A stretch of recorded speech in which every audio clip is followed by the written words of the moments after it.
to me, kind of thank God for Elon Musk. And we hope that the success and the status of being the so-called richest man in the world, I'm not sure exactly if a lot of the actual richest people in the world are visible. The richest people in the world don't want the world to know they're rich. There's a thing in, That's right. Is it Sun Tzu's Art of War? And it's so true. When you're weak, appear strong.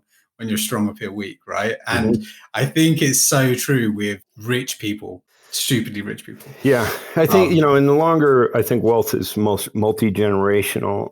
When I say the term wise, I don't necessarily mean holy. I just mean more data, more information, more possibly conniving. So they might be wiser in ways, not necessarily nicer, not necessarily better, but smarter. And, it's the Hittites, if you go back far enough, and that was a culture that seemed lost. And then you find out, wait a minute, this was a world power at its time. And what they figured out is kings and queens are going to go.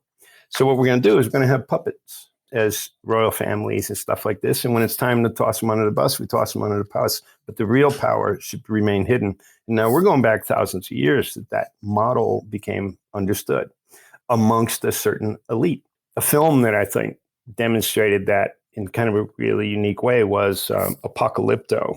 And I know Mel Gibson's had his challenges, so I don't want to connect to that or suggest I'm supporting it. But in that film, it just showed how an elite had knowledge when they were doing the human sacrifices in the beginning.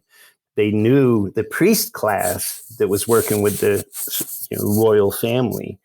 They knew that an eclipse was coming, but the common people didn't. So they were like, well, we're going to make these sacrificial offerings to the gods, and we need to terrorizing them into believing that this elite class had a connection to God. And they needed to the gods, and they needed to adhere and be subjective to that class because they just got the answer from God. Look at that eclipse, And this is something, the more you go back in history, the navigators of Babylon, knew how to navigate from the stars. But that was, the common people were not allowed to know those things. And we still live like that today, like we talked about. Why is financial management, basic personal financial management, not in our public school system? Well, there's a reason. And it probably won't be, hopefully someday it is. And there's all kinds of stories around the craziness of that.